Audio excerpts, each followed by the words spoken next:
Welcome to another episode on the 1873 TV platform. We are also broadcasting on Zimbabwe Today, Mutuma Mawere Facebook pages. And this morning, I had a chat with Jones Musara. And one of his postings is a post where he alleges boldly that the big agenda behind the forthcoming ZANU PF Special Congress is a brazen attempt by the so-called G40. I say so-called because we still need to find out who these people are, who are then given a new identity called G40, sometimes recklessly, because other people are included in the G40, although when unpacked, G40 would seem to imply that is a generation 40, notwithstanding some other people, including Musara, paints this as an actual body corporate with structures who have the sole purpose of directing the future of Zimbabwe in a certain direction. The allegation is that this group is working in concert with the First Lady, and the project simply is to position the First Lady as the heir apparent, with the first step being to make her first the head of the Women's League, which has already been accomplished. Secondly, to make her the vice president of the party and de facto a senior vice president, and therefore an heir apparent to her husband. What are the facts and pointers in support of this version? What are the balance of forces, if any at all? That's where we start. Is it the case that this special Congress is just stage managed to achieve a predetermined end? What is your take on this idea that actually there is a vacancy? That vacancy was created first by removing the former Vice President Mujuru, whose successor is Mnangagwa, and therefore the position of number 2 is what people are looking for.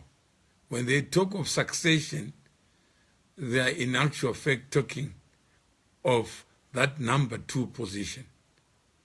They are not fighting to remove President Mugabe at this juncture, but they are saying in the event that he dies, there is need for a political insurance strategy.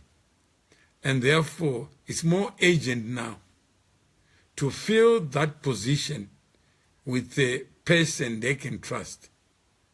And it was President Mugabe who perhaps appointed Vice President Mnangagwa to the position of Vice President, maybe naively assuming that that would end the factionalism as it was known or made known to him at the time. At the time, Vice President Mjuru was senior to Mnangagwa, and Mutasa was Secretary of Administration and therefore senior to Mnangagwa, and S.K. Moyo was National Chairman and therefore senior. So there was a fight against this seniority narrative.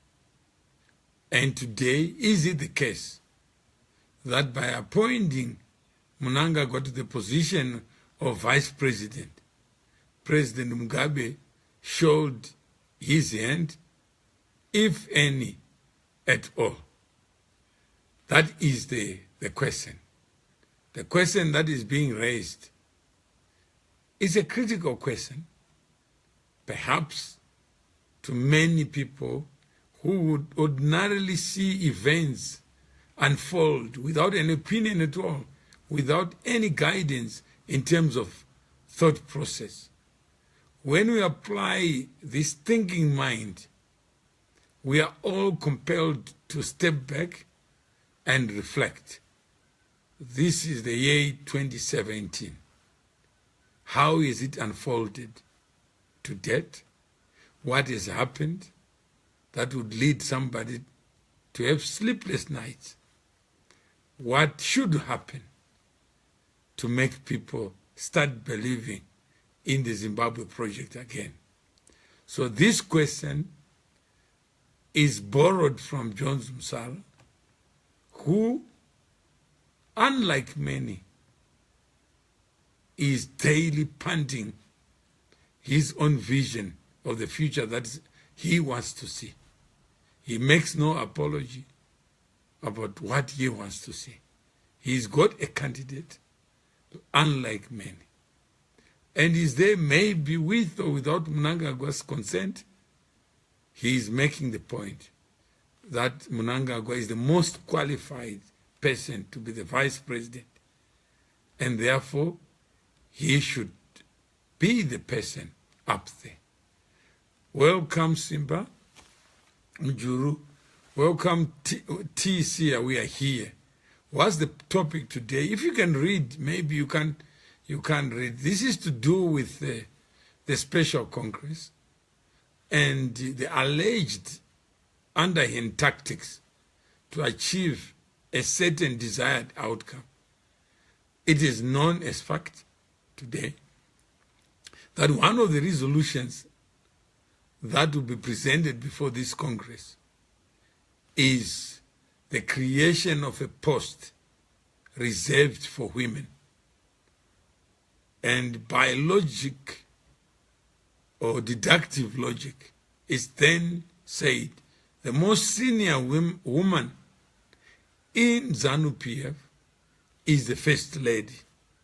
Therefore, if that position is reserved for a woman, then it's for her to take it or to give it to somebody else who may be just a spare wheel to arrive at the date when the substantive person will then come to the fore.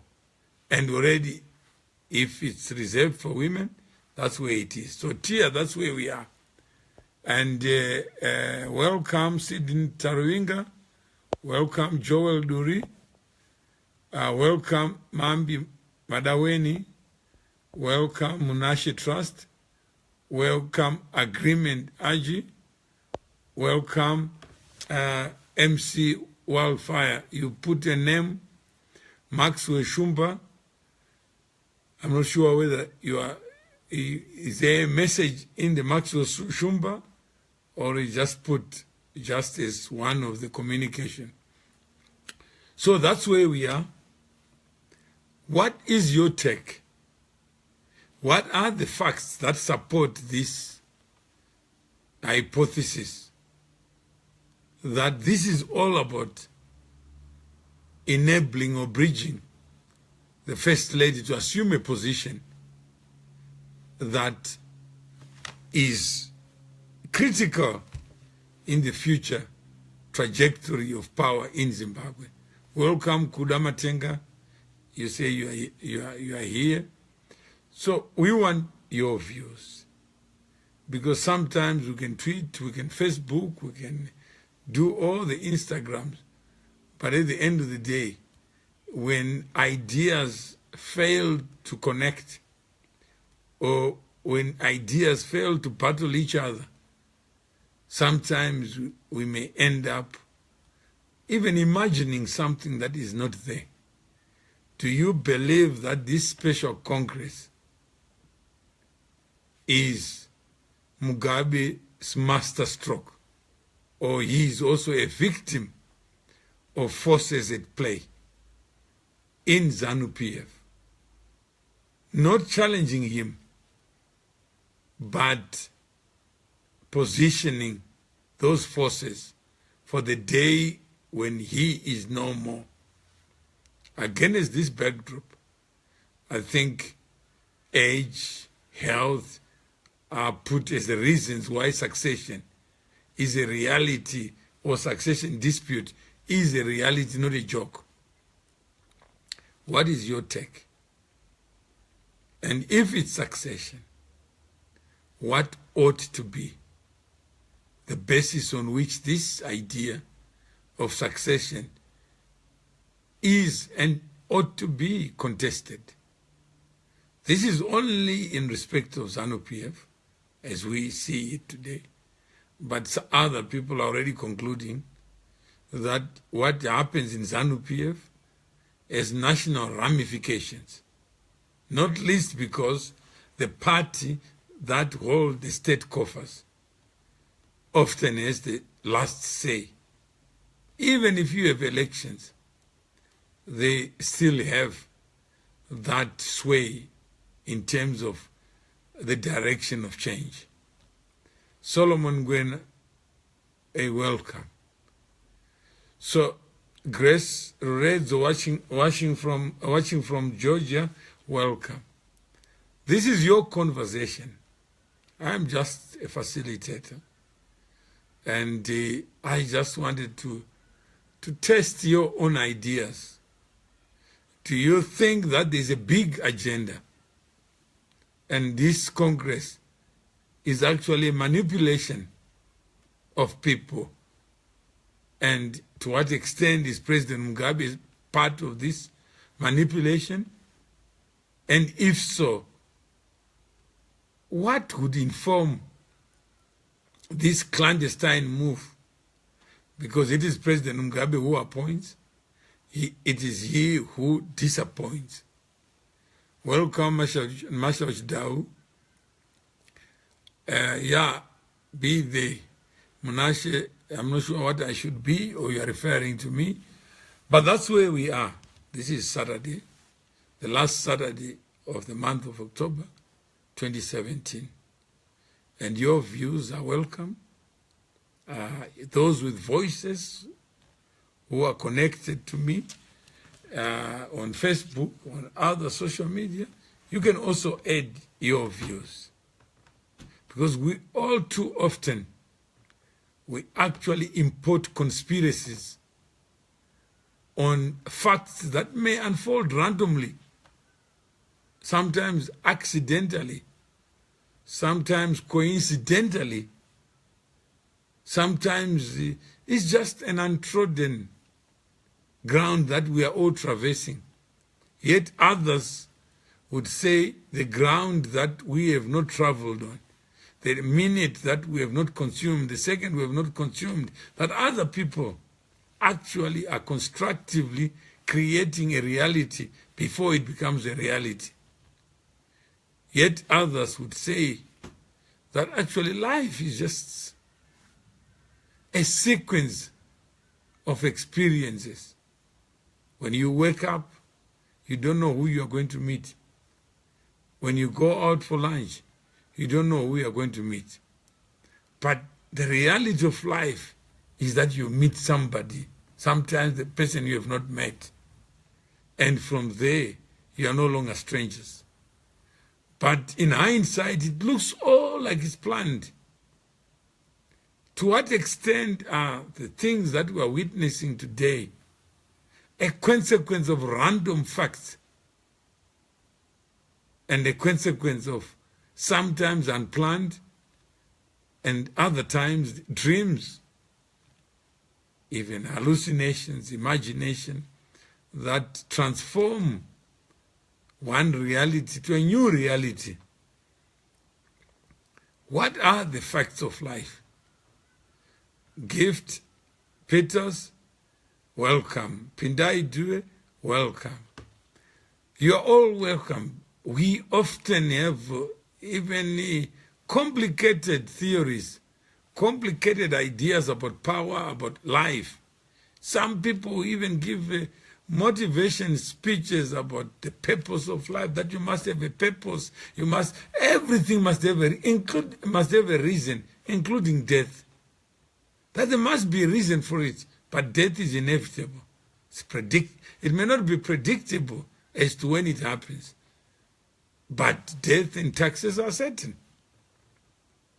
But how many of us actually believe death is not death? That actually we can manipulate ourselves, we can cheat it, we can even extend it by 1 hour. Were it not for so and so, I will still be alive. Gift Peter say we are on. Marsha, you say tricks and games. Is it tricks and games, Marsha? Is life a trick? Is life a game? But when you go down and look back on your tombstone, they'll say, born on this day, died on this day. That hyphen, that dash of life, what does it tell us? Do we learn from others? That actually the dash is what it is, just a straight line.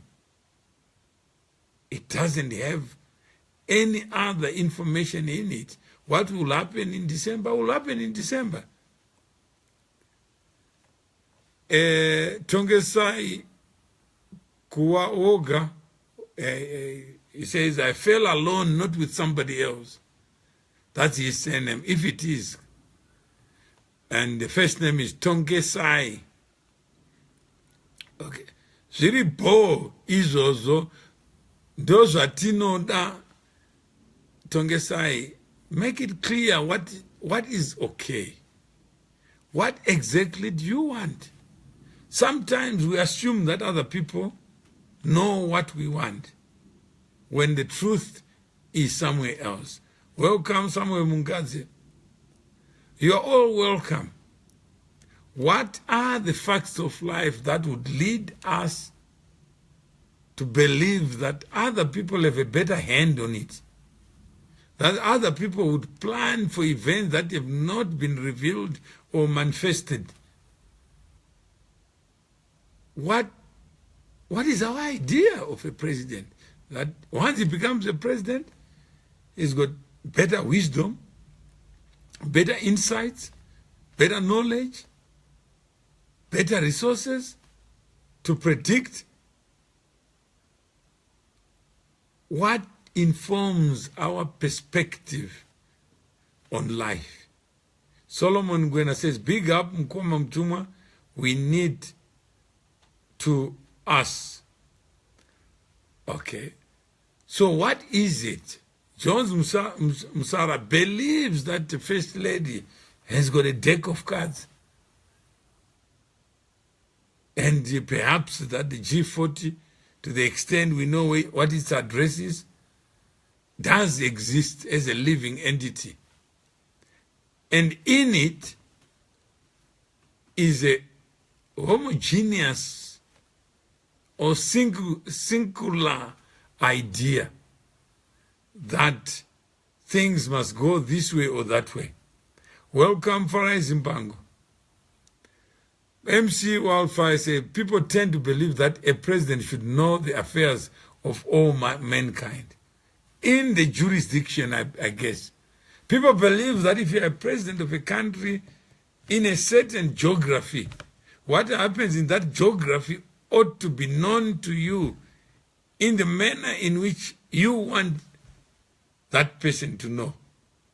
Yet, the reality of life, we all have silos of realities, the sum of which may never be coordinated.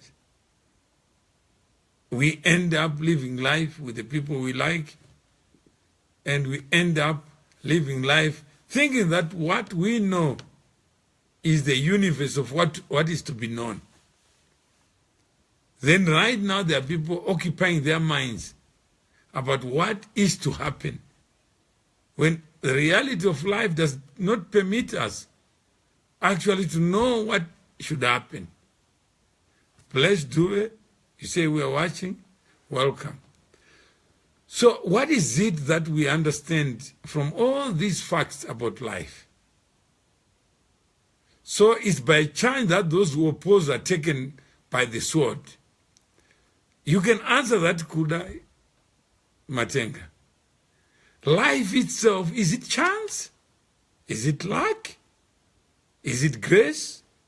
Is it faith? What is it that we call life? And do you agree that life is measured in seconds? It's not measured in years. Second, imagine you could control the second that you have not experienced. Who would you be? Would you be a living person? Who controls, who has the knowledge of what is to happen? Who has the knowledge of this second? Just that atom. And say, I have a better knowledge of this. What would that make me?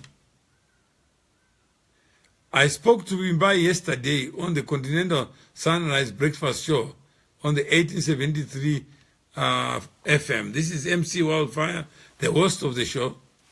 And her take on President Mugabe is that the fact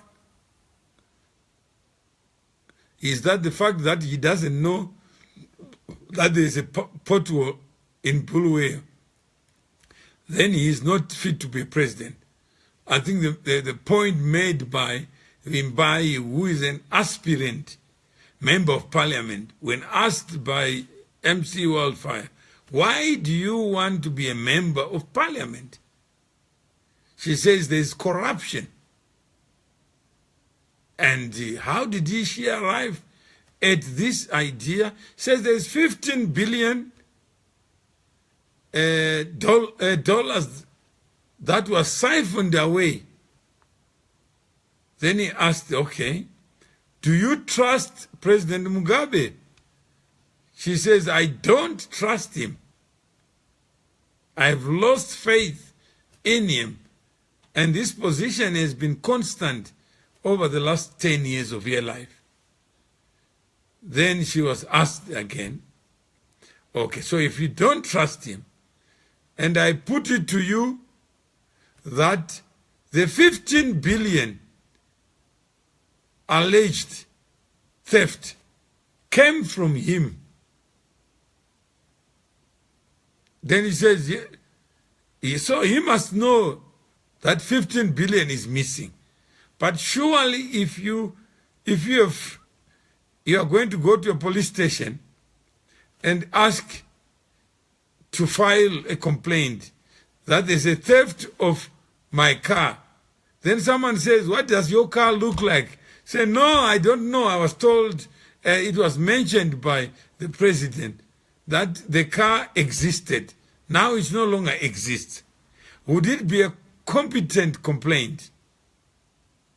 Yet some of us are used to utterances and we make them fact because it suits what we want to hear. She wants to be an MP without understanding what the legislator is. Unfortunately, that clip, that audio has been posted, and I think it's important that you also look at it. Please listen to it, just to get a glimpse of the kind of thinking that is so pervasive in our minds about who this person called president is. Sometimes we exaggerate this, the experience of this man, only to prove a point, but which point may be incompetent. MC Wildfire says you can listen to the audio later on and make your conclusion. In fact, let's listen to it. And as we break this show, so that you can listen, when we come back, we then can talk to it. And talk to facts so that we see not the average person, what really takes place. in people's minds. Sometimes we sit on our own, talk to friendly people, and we create a reality that doesn't exist. And it becomes fact because we are longing for these facts. Anyone can irresponsibly throw in their own dreams, aspirations, and call them facts. And it takes root, distorts our conversations, diverts our conversations, and we call it life. How many of these conversations actually are hopelessly irrelevant, are fatally defective, because they are not founded on fact, yet they actually dominate. Just look at your friends. Some of you are on social media. Look at what is circulating. And you are the consumer of this. Whether it's fallacy of composition, whether it's just infantile thinking. You know what infants do? Then you look, the author is not an infant, but the ideas are so infantile. And yet you are exposed to this infantile disorder. And you consume it willingly. And if you were the giver of time, would you want your time to be used in the manner in which we are using it? Or you would step back and say, let me withdraw the time. Once the time is withdrawn, what remains? There is no life. But imagine we were to use our life given to give value to your life and spend it on hallucinations, on imagination that doesn't speak to any reality. But it sounds good, it tastes good, and the author sounds to be educated, and therefore we assume that education is equal to wisdom, or having paper certificates is actually a substitute for thought. Kuda, you say, the fact that he doesn't know about the potholes in certain areas raises a cause of from the incumbent leadership. Leadership is for the people, not the other way around. Imagine I live in my office is not far from here, and on our street, I just said one day, I just want to walk down the street and just discover what takes place on the street. And each place I stopped by, time was moving. And I discovered actually it would take me 5 years to know just that street. And I couldn't know it on my own. Then I then imagine, I ask people, who is your councillor here? They don't know. But the moment you say, who is the president? Everybody is ignited and is full of life and knows about the bigger picture. But the small picture, where you live, where you drink water, people are not engaged. They're engaged on things they want to engage on. Blessed Magatha, we are talking about the topic that is posted on the top, which is really talking about this idea. Let's, yeah, I think Joshua is talking, and I think Savannah wants to be added to the show. So let me see what I can do. Savannah, you are let's see whether I can add you on this.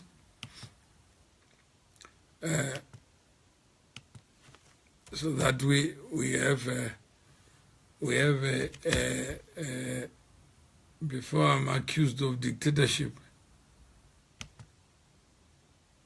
Let me try to add.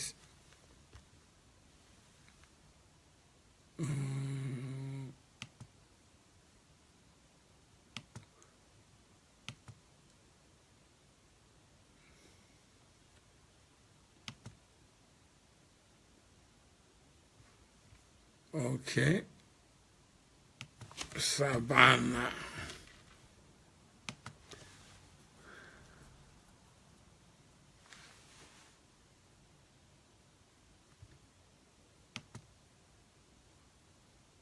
Okay.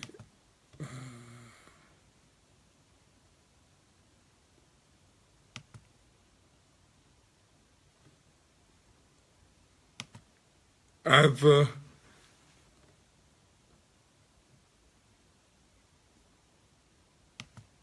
can Savannah, can you call me if it's possible? But I'm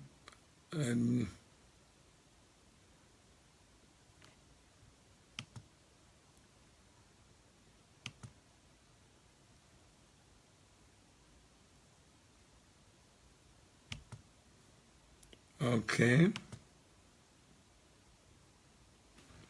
Sound, please, Yvonne Katara. Yeah. How are you, Yvonne? Can you hear me?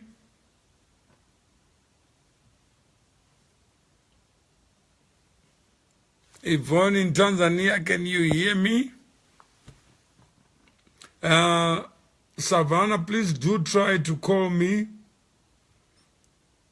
You can call me on Facebook or I can call you. Let me call you on the...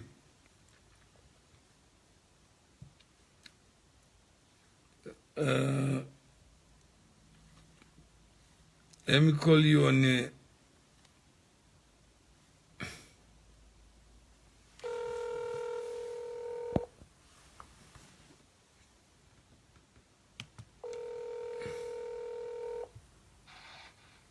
Hello? Hello? Hello? Yeah, I can hear you. Okay, you can hear me. Okay. Welcome. Welcome, Savannah. I have a comment before I punch you in. Mawere, let's design a clear agenda. We will not sit here and watch a family politics. I personally am looking for leaders beyond Mugabe dynasty. He has done his part. Grace, I don't know. She has no something. Let me just check what he's saying. I guess Grace is a nobody according to Joshua. And Savannah. Yes. Okay, have you seen the... Oh, Grace, I don't know. She has no credentials for my future. This is Joshua Mapunga. Yeah, I saw that comment. I was about to respond to that comment. Maybe you can help us respond to that comment. So, my thoughts are that Joshua is saying that, if I understand him well, he's saying he wants Mawere to design a clear agenda. He wants you to design a clear agenda, not him, not us. So not anyone else. He wants Mawere to be a president. No, he says, let's design, I think he's inclusive. Okay, he's inclusive. All right, let's design. But my thoughts are that for us to be able to even design anything, we have to be, first of all, able to understand what the problem is. Is that not right?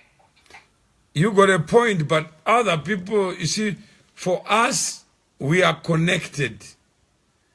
And even this initiative is not a plural initiative. I had to do something to cause you to come on the air. I have to do something to cause Joshua. I'm waiting. So where do we start? Because this is the problem. The power of causation and agency. That people want Mawere. They defer to somebody to be there. Just because I accidentally had time to share. Then automatically people assume that I got an agenda. What if I don't have an agenda just to share what I know? Automatically I'm put in the family of agendas. That's the problem. And this is where I'm saying, where do we begin? We begin where we are right now in having conversations. Because just because you or me or Joshua are engaged doesn't mean the rest of the people are engaged and know what's going on. So it begins with a conversation. You cannot just put an agenda forward without having the conversations first. And discussing the dynasty that's actually affecting us as part of what we need to do. So understanding one, where we are. We are all not doctors of events or facts. We must assume that whatever we are saying may not represent the reality of those we are talking about. Yes. Even if we were to bring them on air, they may still give us a dummy. Yes. Without telling us who they are. Of course, that is true. They cannot reveal. We have to make a summation for ourselves and make a conclusion for ourselves, given the information that is available. So it's our duty to collect as much information as we can, and this is part of what we are doing.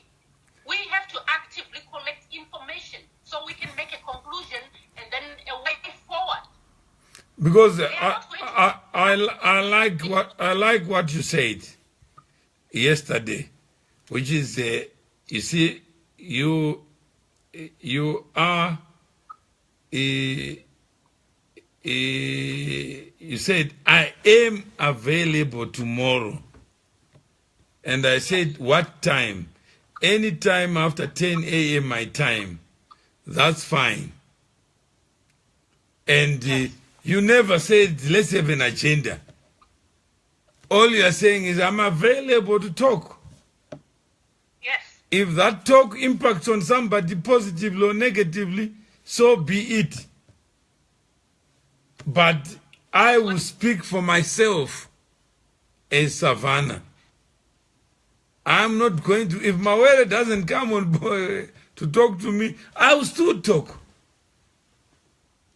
So, you are not asking me to be the reason why we are what?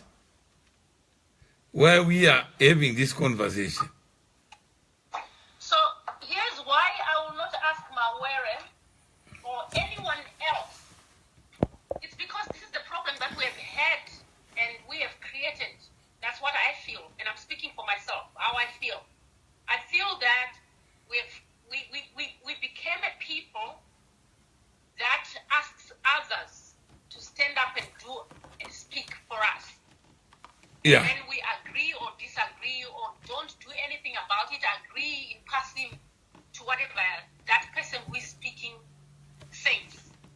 Nobody wants to come up and say, this is what I think, this is what I want to say. And then if somebody comes up and says, this is what I think, and they start speaking, everybody then holds them as if they are agreeing or speaking for them, even without them saying that I'm speaking for anybody. I speak as a citizen, but you find that a lot of people then think that you're speaking for them. You're just speaking for yourself. You're saying, let's all speak. Let's all say what we feel. That I'm not necessarily taking a position to speak for everybody. I am just encouraging everybody to say, get up, speak. What do you think? What are your thoughts? Yeah. So if you are speaking from the heart, you are speaking whatever you think, then you are doing you are doing yours, you are doing you are doing yourself a service, and service to mankind is you just being yourself. Would you agree? I agree. I agree because I realized that for the past few years that I have not been speaking. Somebody else was speaking, and I realized things were still happening even though I was not involved. Things still happened and things still concluded, whether I was in agreement to it or not. Things still happen. So the only way you can influence and have your voice be heard is by speaking out, whether people agree with you or not. And if you feel your voice is a lone voice, then you have to speak to others and try to make them understand why you think your way of thought is right. That's influencing others, right? Yeah. You have to share your thought, and then people may agree with what you're saying or disagree. Yeah. So you have to find a way to make people understand. You can't force people to think the same way with you by beating them up, but you can only share your thoughts, and by engaging people, sometimes you have 2-3 people a day that agree with you, and today they may agree with you, tomorrow they may disagree with you. Yeah. But that's how it goes. Yeah, that's the way. I think we've got TC here, says this is a chance for Sydney Sekeramai to be appointed as vice president, replacing Mnangagwa. And the T is saying that's a fact. Why Sydney Sekeramai? I don't even know whether that is the case. Whether Sydney is the man we think will be what he is. Anything can happen between now and tomorrow. Yeah? Do you agree? Well, you know, we can only speculate. This is where we are saying it's up to us to gather information as much, because there's no one there who's going to give us the correct information so that we can make a correct judgment. It's our responsibility then to gather as much information as we can, and we may be right, we may be wrong. But the reality is that we have to look for that information. And he may be right that Sekeramai, with the indications that Mugabe has been giving, may be the next chosen vice president. I am leaning towards Grace Mugabe being given that vice president post, unless they create where they are going to have 3 vice presidents. That will include no, yeah. Now we are going into the speculation, which is one. But let's just deal with the facts that we know. And TC, let me just read to what T says. He says, Jonathan Moyo once hinted on Sydney Sekeramai being senior than Mnangagwa within the party ranks. If we follow this line of thought, he might be appointed as interim president after Mugabe's retirement after the elections. Again, people are thinking that, how many people have been thinking Mugabe was going to take an exit and retire? No, every year for the past 20 years. No, I mean, didn't Ngomo have the same aspiration? That my chief would die before me or will retire before me so that I also become president. Otherwise, why would he be vice president? Yes. Yeah? They all want to be. And 4 of them died before they could achieve that.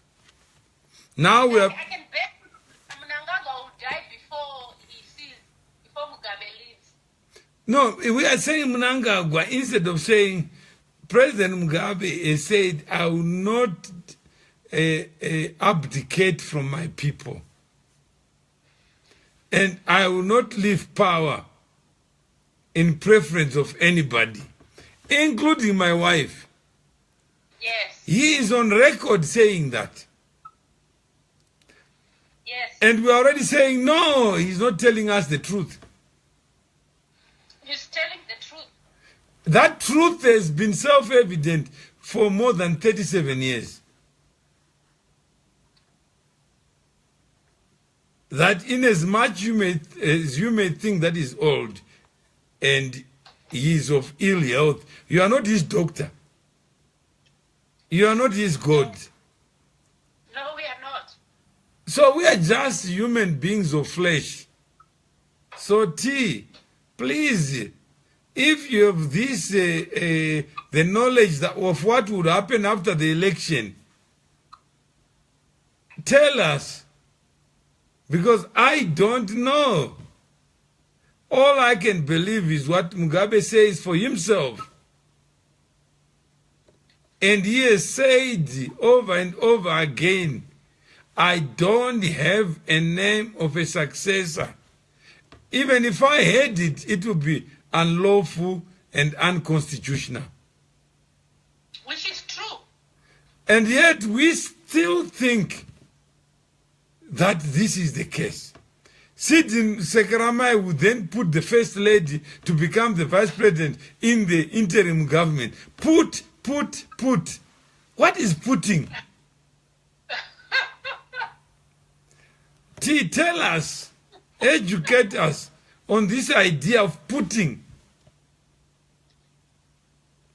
Where does it come from? There must be some genesis of it.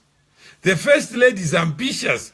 Yes, I go into her head and say you are ambitious when I'm already married to the man who is number one. What more ambition do I need? And she has said, which I heard her say, a lot of you keep saying that I cannot be a president. I'm already a president. There's not one decision that is made in my house without us discussing.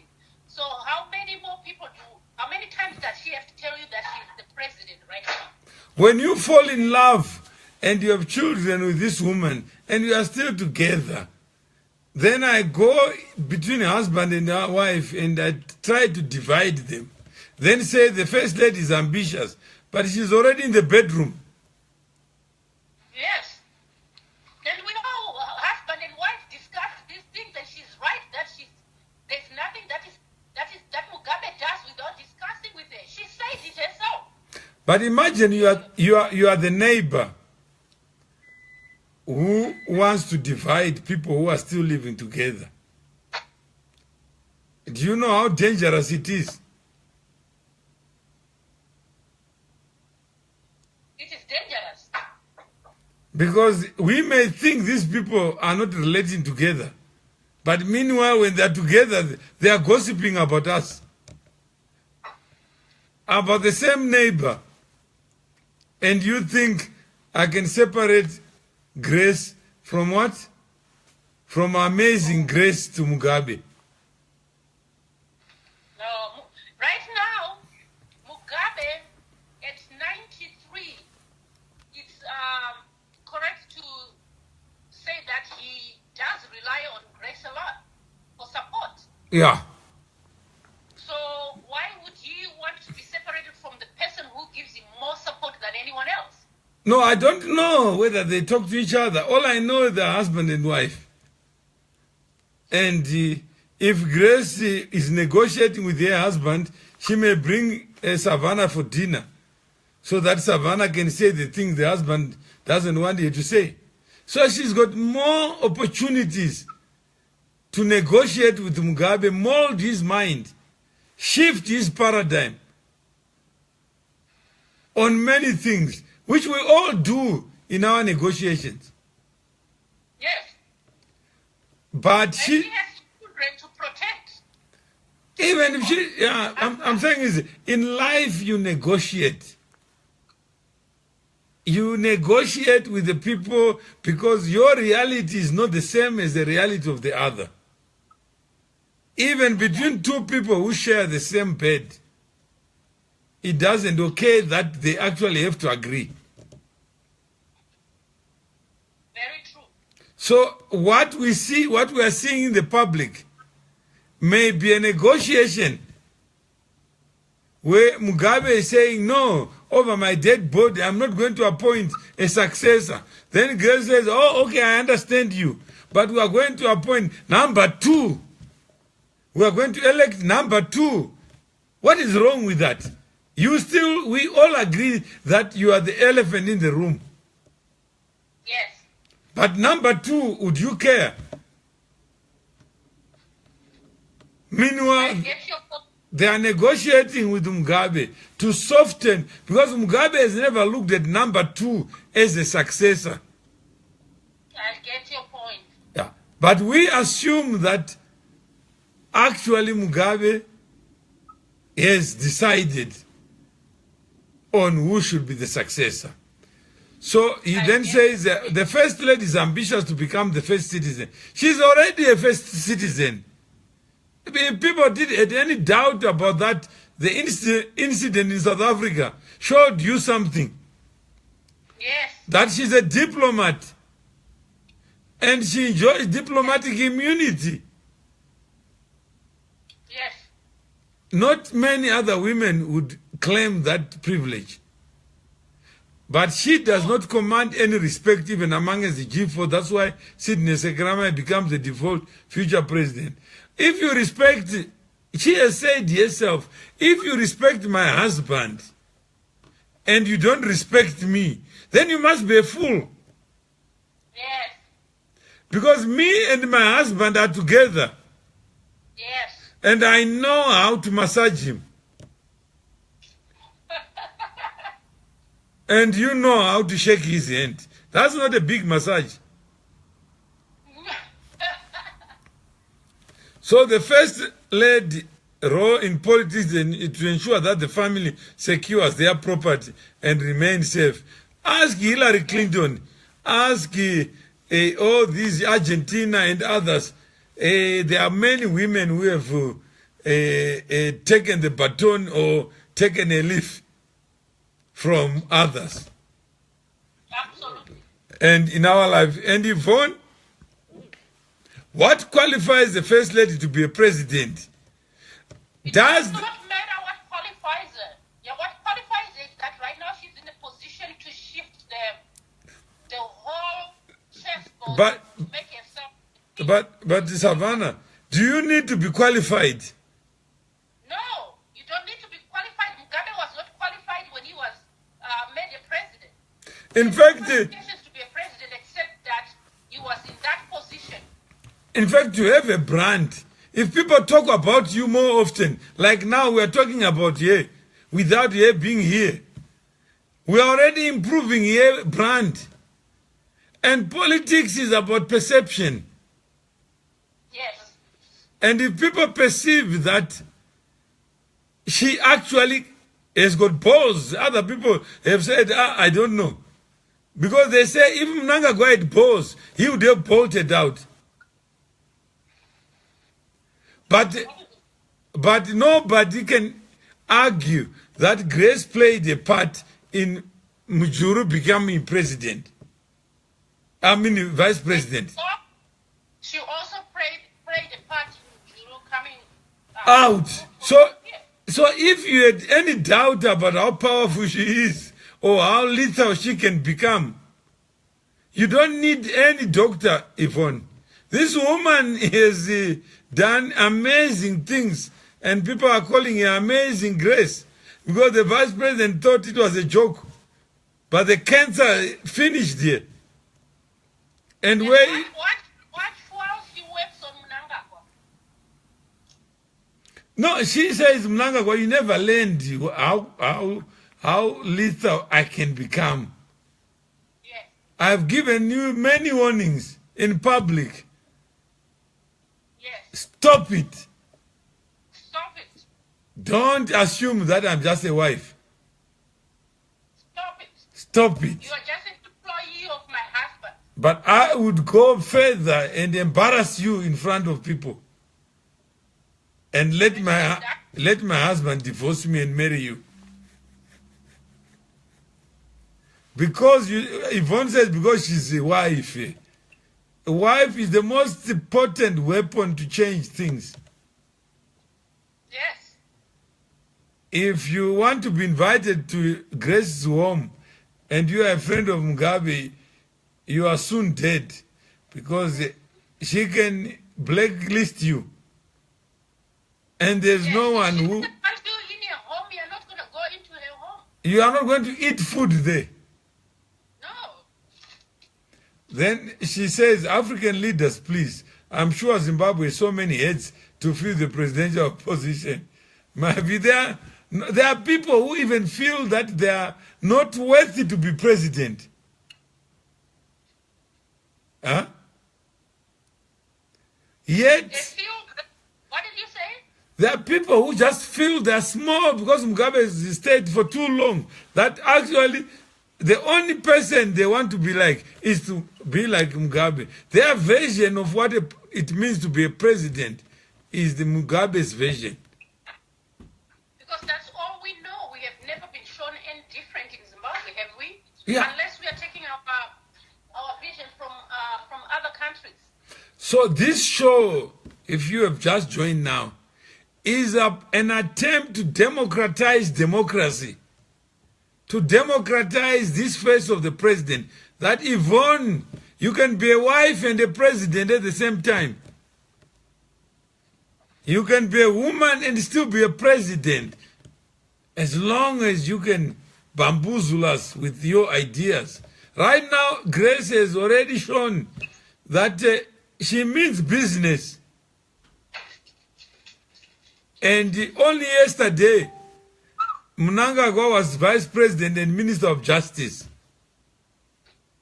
Now he is no minister of justice anymore. Now, he has been stripped of that. Whether Grace is involved or whether Mugabe made a decision, it's neither here nor there. The fact is today he is no longer Minister of Justice. The fact today the Prosecutor General, who had already been recommended under Mnangagwa's watch, yes, is no more. There was a decree to cancel, to nullify. Just like he was nullified from who? That's right. So there is a lot at play, Yvonne. And every time your name is mentioned, that it means you are alive. If Jesus was to come back, Yvonne, you know how big the country you would be in charge of. Would the people who follow him fit in one country? Yet he has been gone for 2017 years. 2017 years.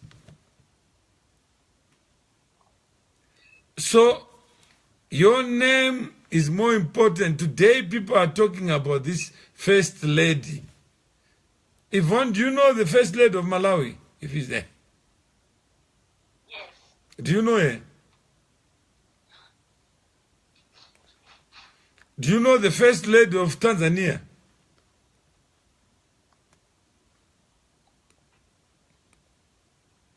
Well, she can Google. No, I'm saying is I'm asking you, Yvonne, do you know them? I'm asking Savannah. You're asking me? I thought Yeah, do you know the first lady of Tanzania? not right now on the top of my head. No. You don't have to know her. Because she's not in your face. No, she's not. How many people know Grace? A lot. Even those that are not in Zimbabwe. Because she's constantly out there. She's already there. Then we have Simba Mujuru from the United States says, hence the problem with Zimbabweans. He's speaking for us, all of us now. Now he's speaking for all of us. He has put in his head. It's been inflated like a balloon. And all of us have been... Hi, Simba. I'm glad you're speaking for me. without your knowledge and consent. Fake intellectuals. I see Dr. Mandaza is also here. Dr. Mandaza, are you a fake intellectual? We know a lot but won't speak. Simba, talk about yourself. Yeah. It's so tempting to speak on behalf of others. When we do speak, we don't get specific. I can say that about myself, but I don't have a right to speak on behalf of another. Welcome, Samuel Maramba. Welcome, Josephine Salewa. I agree with you, Yvonne. Well said.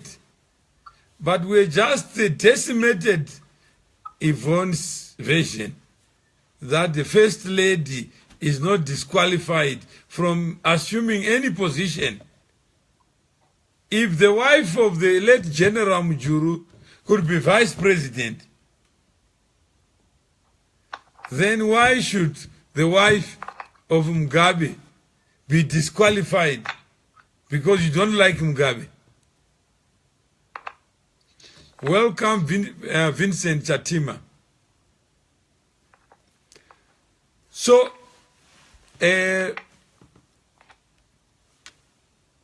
Savannah, you have read the frame. Samuel Maramba says, Mr. Mtuma Mawere, I think I've missed a lot. This is quite interesting.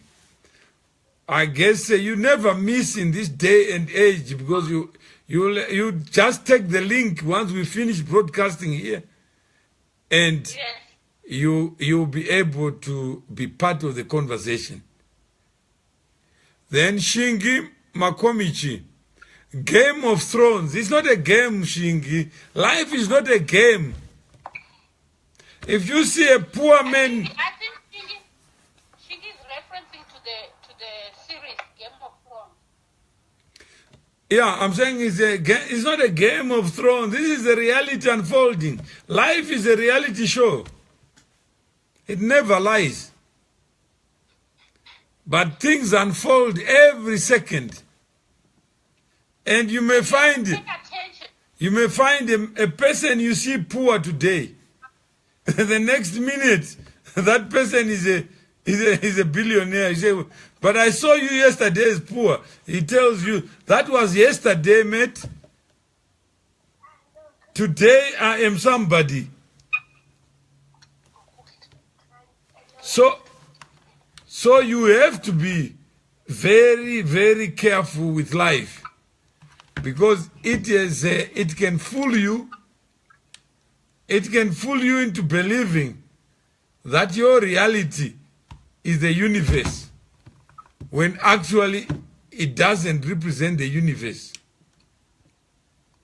We only know what is revealed to us. And right now what is revealed to us is that Mnangagwa and the First Lady don't see the world the same way. Mnangagwa may be believing that he has come a long way on the journey of life with the president, who happens to be Grace's husband. And Grace is saying, Grace is saying, yes, I may have been a secretary or a PA yesterday, but now I am a closer proximity to power. That word, proximity to power, a proximity to power itself is one word we need to understand. Because some people don't understand what proximity to power is. It's called what? PTP. Have you ever heard that acronym, Savannah? No. It's called. Can you edge my KP? It's called PTP. Proximity to power. There are some people who are close to power through lying, gossiping, innuendo, suspicion, superstition. Yes. But they are close.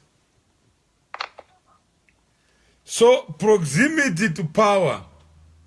Who is closer to power if Mugabe is the address of power? Grace or Mugabe's ministers, appointed ministers? I think it's Grace, because I've seen several times pictures of them kneeling on Grace Mugabe. And you saw someone kneeling at the last Congress. Every day somebody is kneeling on Grace Mugabe's. No, did you see someone kneeling on that day? Yes, it was Sekeramai. It was Mnangagwa. And Chombo. I've seen Chombo, I've seen Sekeramai, I've seen Mnangagwa. They were kneeling out of respect, not out of insult. No. So Jacob Tofa, welcome. Tinashe Mpasiri, welcome. Then Brian Zingi says, Mr. MM, you are a big guy in our country. Now I'm a big guy. Why can't you get physically involved in the rebuilding of our nation? Oh, now he's making the assumption that we are not. No, he's saying that I have to present my body in Zimbabwe. Your body? Yeah, that's what he's saying. That I must be there physically. My mind is with you, Brian. Everything of value, Brian, comes from an idea. And we are contesting ideas. If the idea is PTP, proximity to power, let's test it without asking another to be physically where you are. Because the moment we need physical presence, then it means the 13 million Zimbabweans have to come together. And there is no gig, there is no stadium that will accommodate 1 million people. I think the biggest stadium is only what, maybe 100,000 something.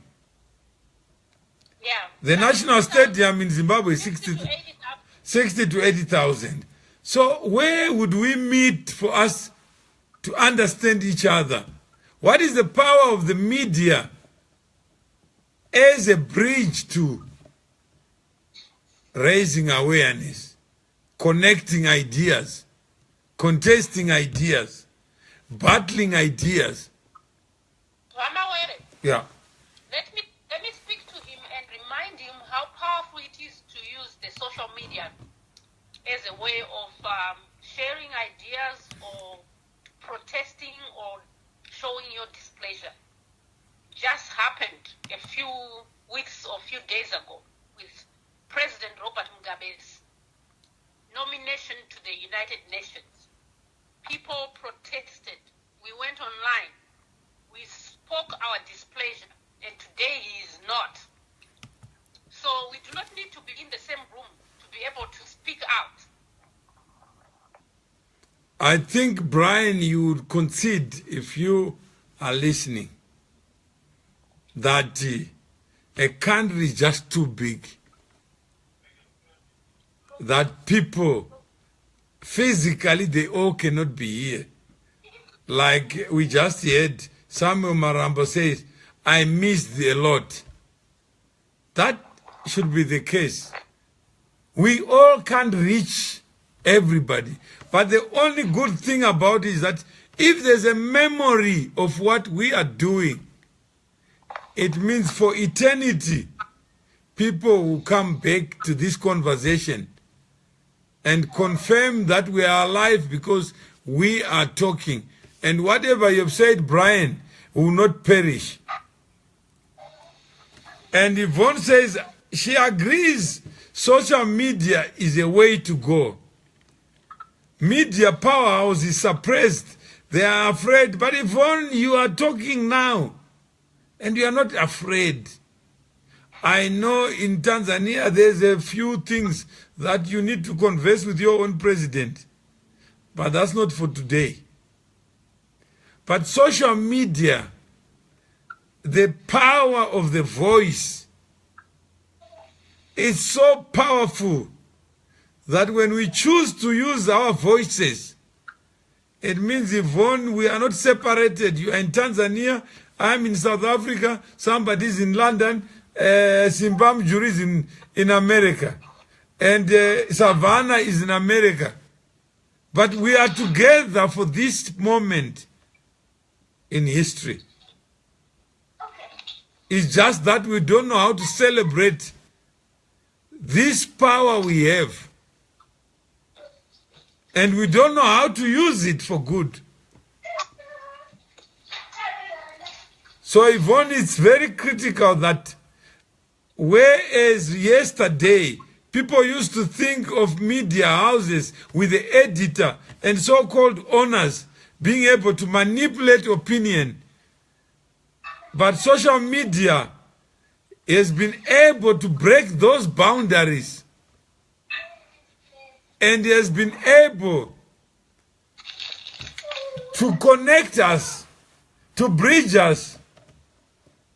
And then we are bridged, we are connected. But what are we using the connections for? Is the question. If it's to gossip, then Grace says it is just a matter of channelizing the learnings at the right time. People need this kind of debates. Is the right time now, Grace? Like Martin Luther King said, there is no wrong time to do the right thing. And what time is it? It is time to talk. It is time to get involved. Then after getting the idea, then you can then build a house. Imagine you don't know where you are going. What road would take you there? TCA says social media is very powerful for effecting change. It ignites the mind. Because even people who are listening now, they are ignited, some are inspired to say, I thought Mugabe was a big man. Now I know better. Actually, he's just a man of flesh. He is not infallible. He is not invincible. He is not indispensable. He's just a man of flesh. But how many people go to him and tell him, no, you come from a special womb. You were anointed. And men and women of God tell him that. Then you say, which womb did you come from? From a woman. And Jesus has been... I disagree that they are men of God. No, I'm saying there are people who believe they are men of God because they got a special contract to take money from your pocket and put in their pocket. Correct. And then... That is correct. And then you say, I got a special ticket. I go to heaven with a first class ticket.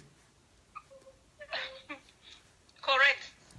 And They Mugabe, assume the position, they've taken the assumption, they have put themselves in that position, and we are letting them be in that position. that's right. ZANU PF and Mugabe has, for many years, assumed this big, huge monster, and we've believed, even Munanga got that he is Igarwe, only to find he's not. No, but you can imagine, what if Mugabe believes he's just a common man? And therefore, he cannot appoint someone his successor. And we have made him, we have collectively invested in this guy being a genius. When it's just, forcing him to be. we are every day investing and being afraid of these lonely men in State House. The one that we hear Grace beats all the time. No, can you imagine that? Just picture it a day of a president. Have you ever imagined it? What it looks like? He wakes up. And on that day where he wakes up, he takes a shower like everybody. He eats. No, and now he's pressed. He wants to go to the toilet. He goes to the toilet. No, the difference is you go to the toilet, but someone has to go before him. So, for 37 years, he has never gone to the toilet alone. The toilet when he wishes. When he wishes. Even Let me tell you a little story about that. yeah. So, recently my father fell sick. The biggest fear he had when he was in hospital was to be given the bed pack. He wanted to go to the bathroom because for 81 years he has been able to go to the bathroom by himself. Yeah. I don't know how Gabe feels for 94 years or for the past 37 years he has not been able to go by himself. My father's biggest fear that got him out of bed even when he was half paralyzed was the wish to go to the bathroom by himself. Yeah. Did not want any witnesses, and Mugabe cannot have that. He has to have some witnesses. Okay. No, yeah, that's but most people don't know that side of him. That actually is just human. And then Mugabe appointing a minister of cyberspace. Mugabe may believe, which you are not entitled to believe, that actually social media is an enemy of the people. And you require a government to regulate. And there are many people playing mischief in the cyber world. And Mugabe says, I got a minister for the physical world. Now I need a minister for the cyber world. It only shows his understanding of where he is stuck.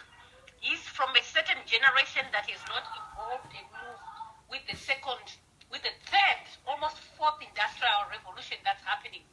Because to me, this is like the fourth revolution, industrial revolution happening, and Mugabe is still stuck in the second revolution. No, you may discover that it's not just Mugabe alone. And his cronies. Not cronies, but there are people like you and me who also believe that the cyber world must have a government. Yeah. And they are threatened by democracy of speech, of expression. And then Yvonne says it really broke the boundaries, technology, which is a disruptive technology have done so. Then Yvonne says, let us talk politics, Mtuma, leave these religious beliefs alone. Politics is also a belief. Imagine, Yvonne, there's no faith. Or do you have politicians? Politicians trade on hope. They say, vote for me. And once you have voted for me, there's no return policy. If you discover the politician is not good, what do? He stays there for years. And it's difficult to take him out. I don't understand where the world is going with this prophet and prophetess. Okay. And then blessed man says, kick. And he says, politics and religion can't be separated. Absent what you call politics, absent what you call religion, what remains of men? Okay. And then Clemens DC, I'm watching from Abu Dhabi. That just shows Clemens that technology has allowed us to be together without being together physically. Fungai Marange says, the situation is the citizenry in the rural areas haven't always been manipulated by the regime. Maybe you can educate us about this manipulative regime. Where is the address of that? You may discover that even educated people can also be fools, can also be manipulated. That common sense is not common. That logic and reason is not reserved.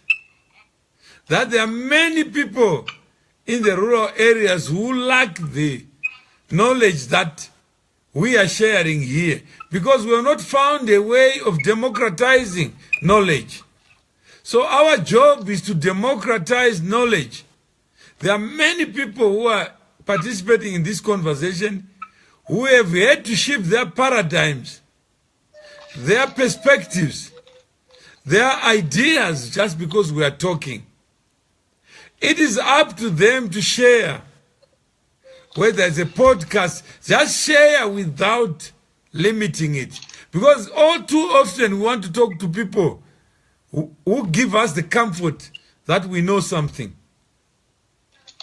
We are territorial as human beings. Whether in religion, in politics, in business, we are territorial. So if you can appreciate how territorial we are, and how exclusive we are, how discriminatory we are, then you appreciate that actually our inability to embrace diversity, pluralism, difference of opinion may be the elephant in the room rather than the office bearers we have elected. Then the nation does not have effective opposition.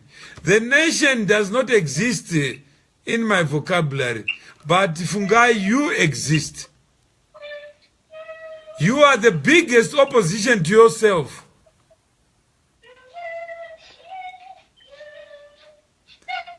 And the moment you decide to act on your ideas, you see the difference. Then the reality is that since he took over in 1975, after Chitepo was assassinated, he knew he would take power and declare himself life president. You may discover that Mugabe has been also a random walker, like George Washington, who came before him, who said, I walk on untrodden ground. You may discover Mugabe has been walking on that untrodden ground, but we have assumed that he actually knew where he was going. Who would want to be a president, then be criticized for the poverty that is associated with his purported rule? I don't think if Mugabe knew what you know, he would want to stand and become a president of you, knowing that under his watch, you are having to pay to get your cash. I don't believe he would do that. But how many of our presidents are prisoners of the power that we think we have given them? With no effective opposition. But I disagree that they are prisoners. Okay. They can choose to resign. No, if they know, Savannah, what if I don't know and you assume I know? Imagine you are... My assumption, it's 93, you should know better. Yeah, imagine you are living with somebody and WhatsApp was democratized. Would you still live together? Yes. How many people think they know each other until you discover what they say about you? Yeah. Huh? Yeah, behind the groups that open behind one group. Yeah. People, yes, true. The question, Mutuma, is how do we stop this? Unfortunately, we don't have Miss Stop It or Mr. Stop It. Because it's not so easy we to... can get Grace to stop it. She can't stop anything. Human beings are the most complicated assets, fungi. And human beings need to be negotiated with. What we know, we must not assume that someone is an obligation to know what I know. They don't have that obligation. So what I know must be shared so that those who may want to know what I think, they may know it from me, rather than speculate. Blessed man, Mr. Mawere, having worked closely with the regime, now I work with the regime. Hey, Savannah, tell me. That assumption again. What is the regime? Is he a question or is he stating a fact? No, he's telling me it's a fact that for many years before your fallout, that I was working with this regime. Imagine, Savannah, 1 plus 0, what you get? 0. No, 1 plus 0. You get 0. You get 1. Because 0 doesn't change. I can't be associated with 0. And 0 does not add to 1, it just becomes 1. it remains 1 even if I had 10 zeros.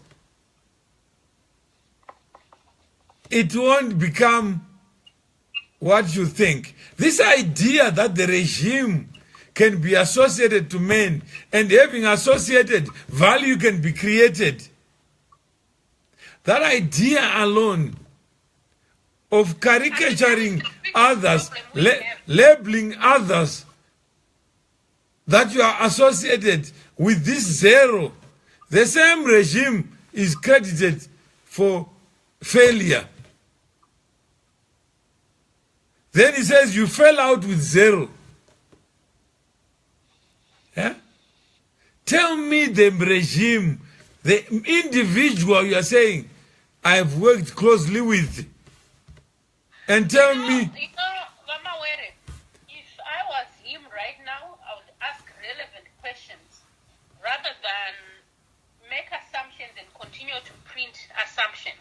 Here is the man. You have an opportunity to ask the questions you need to ask. Why not ask questions so you can get the answers?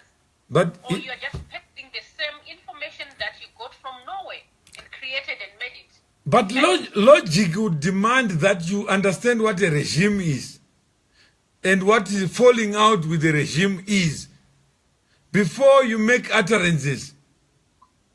What is the regime without people? And who are these people?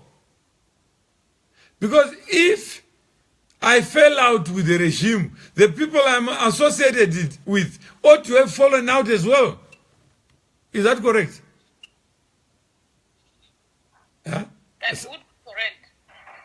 Because I can't fall out. And then the people I am associated with remain. Okay. I think Fortune's Ruthie is complaining. Is on another site. So let me go to the Zimbabwe today. Where are you, and what do you advocate for? Fortune's Ruthie, where are you yourself? Just indicate where you are, and where you are should not affect what you think. I think your mind can cross borders with your body. It will be a sad day if crossing a border changes your mind. What I advocate for is less important than what you stand for yourself and what you are prepared to do for yourself. So I'm not here trying to get your vote. I'm not here trying to tell you that the world is what is flat when it could be something else. And you the world is round when it could be flat. Yeah. So you spend too much time with one caller. Okay, or you are saying, Savannah, We were going to have an open discussion with the Savannah anyway. So Savannah is not a caller. He's a participant. So we are just connected because... So does he want to connect? Because I can drop out if he wants to connect. I'm saying there's no... If you want to connect, fine. If you have a point to make, fine. If you want to type it, fine. It doesn't matter. But don't complain about what other people are willing to do with their time. Complain about what you are not doing with your time, Fortunes. Fungai, Marange, the majority of votes come from these areas. This is why I said at that point, indeed, those so-called educated urban folk are in the minority. The majority of the votes are the same people who in 1980 were so fired up, were so excited for change. But what are you saying to them to ignite them?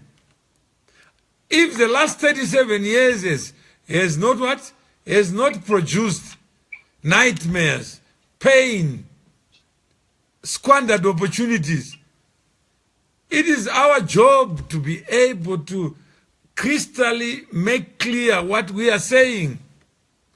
But if we focus on the person of Mugabe, then we miss the people. There are people who believe that Mugabe has done his best, including himself.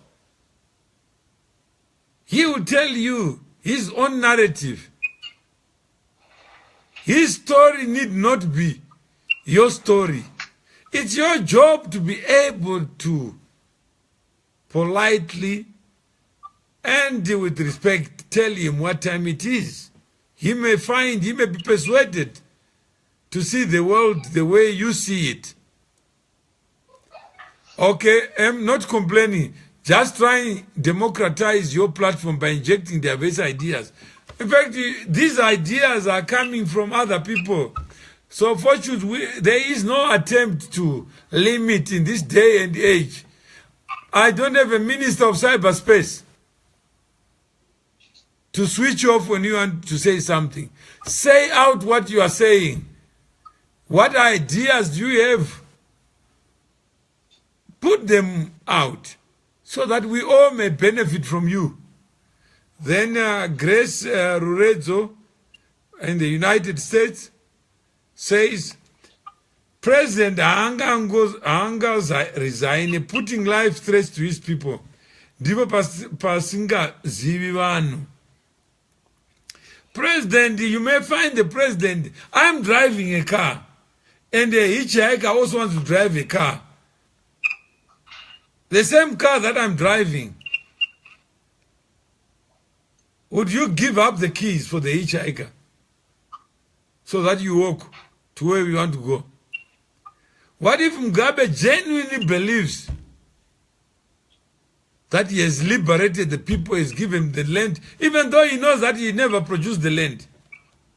What if he genuinely believes that he has given people freedom, minerals, power, and yet you know better that no man can give you that which he doesn't have in the first place? Yes, he genuinely, I think, believes that we are ungrateful. That's right.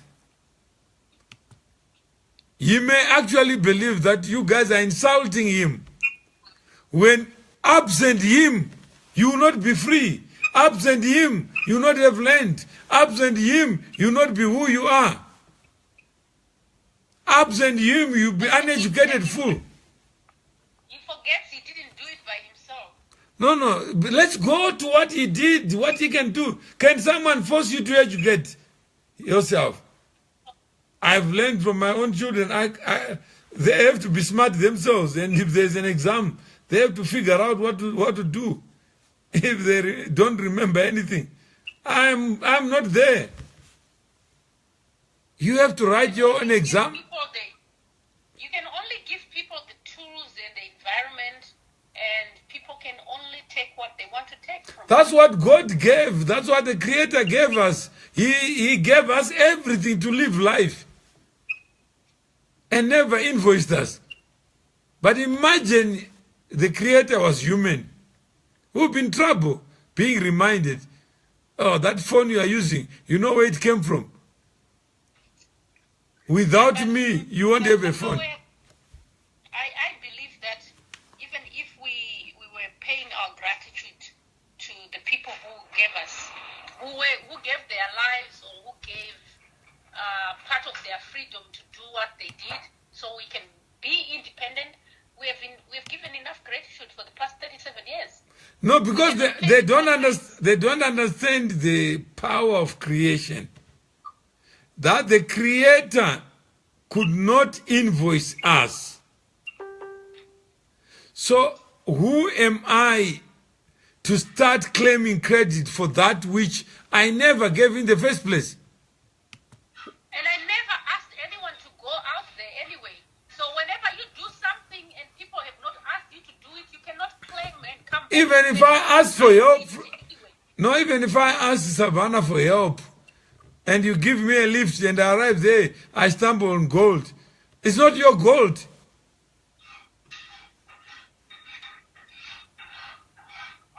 So, Grace says, if you don't go after what you want, you never have it.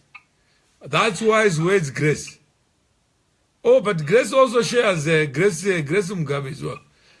Amazing. I wish this was the Grace that was in the Grace, in the mansion, in the White House. In the State House. Yeah, don't wish something else. Yeah, people marry, but people marry for different reasons. If you don't ask, the answer will always be no. If you don't step forward, you always be in the same place. Never be afraid that taking that step. Ask to know. Blessed said, didn't you work with them closely? Work? What do you mean work? I never been a government, never received salary from a government in my life. Again, he probably refers to that video that we talked about.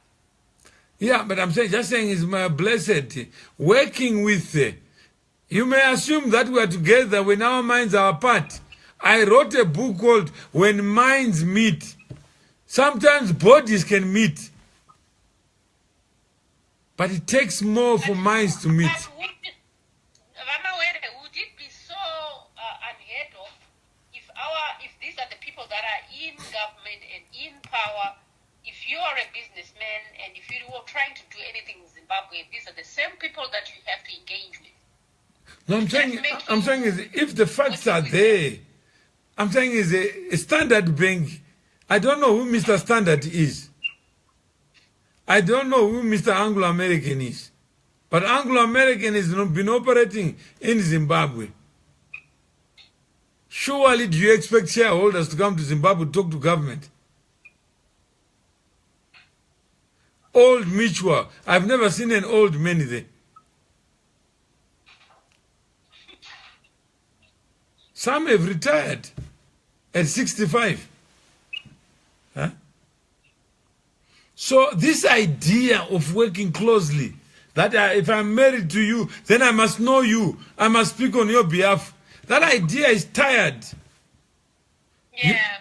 Human beings are human beings. This is why marriages fail. Yeah. They assume that when people get married, they think like one and walk like one. Even my children, I can't speak for them. They have to find their own voice. But you can't say because you are Mawere's son, therefore, you must be what? You must think like Mawere. Yeah. And think in riddles like Mawere. Yeah. Blessed then who says, talking points, it's fungi. Talking points are assembled in a paradox of inconsistencies that have been created by a citizenry that has made itself inconsistent within the paradigm of what comes next for the younger generation. I guess each generation has a work to do. And it has to be the starting point, fungi. You have given two paradoxes and paradigms. And let's just find a way to simplify our thinking so that we can go to people to ignite them. Human beings don't need to be educated to be angry. If I step on your toe, you don't need a PhD to feel the pain.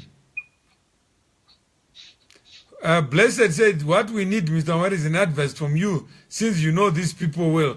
Blessed, if I knew myself, then I'll tell you. But I don't know these people. I don't have a character judgment tool to make me more wiser than you in respect to people. I've been surprised by people. And then Simba says, did she just say she never asked them to go to war? I think he's responding to you, Savannah. I am saying, Simba must understand what I'm saying. I'm saying you cannot demand anything from people when you did something of your own involuntary. You did something for yourself. Whenever you do good for anybody, when I go out and give people things, I don't expect to see something back because it's my choice to have done that. Then don't demand people to be on their knees for the rest of their life because you gave them something. But you can't give something, you can't give someone freedom that you don't have. That's what I'm saying. I can't, let me just also, yes, she said she never asked them. She never asked them. She was not born when they were in war. So practically there's nothing she could do. But she has no obligation to them. If they went to war, the war is finished when she's born. And there's nothing that will change her life by talking about it. So we need to be able to get out of this war mentality and freeze ourselves in a time warp so that we then become prisoners of this idea that someone can give freedom, when freedom itself is inherent in you, Simba. You got the power in you. You got the wealth in you. Just unlock it. But you don't need anyone to unlock what you have already. Then Fortune's Ruth says, how did you fall out with government that you won't step on Zim soil? I don't know where you get this. I was in Zimbabwe. Listen, I've been to Zimbabwe many times, Fortunes. So please know the person you are talking about. Which who? I think they think that you left Zimbabwe after the whole case scenario. They don't know that you have been living outside of Zimbabwe since 1988. I left Zimbabwe. I was never a director. I only became a director for 1 year in Zimbabwe. How many people think I was running companies? If I could run by remote, then you can find a president to run by remote. Sister John Rhodes was in Cape Town, but the country was named after him. He never received mail in Rhodesia. Then he says, what? Talk to us, Baba. You have ideas we need to embrace and emulate. Smiler Chris, thank you. Fortunes, take a leaf from Changirai. Now I have to be like Changirai. Take a leaf. Changirai is Changirai, Fortunes. And work from home. What is home? What leaf are you supposed to take from Changirai? Which leaf particularly? I don't know. That you must work from home. And you must be beaten up like him or whatever. Then after being beaten up, then you qualify, you get a badge to say... Then we can take a leaf from the people who died for Zimbabwe. We must all die for Zimbabwe. That's why you must go back to the war, to the trenches. Then be like Changirai, get beaten. Then say the struggle is my life. Then if I don't become president, nobody should be president. I don't know where we go. Let's democratize this idea of president. Changirai is just a man like you. And I cannot work and still continue to be the president even though I'm sick. But the idea is taking root that even Fortunes is saying, take a leaf. And someone will say, take a leaf from Mugabe. Huh? He has been consistent. And he has been there for 37 years. Even if you wanted to talk to somebody, who can he talk to about what it means to be president? Nobody for 37 years. Can't you feel sorry for President Mugabe for being so lonely for such a long time? And you want to take a leaf? Smiler says it's a reaction triggered by being involved and the anger will erupt without any explanation. Okay.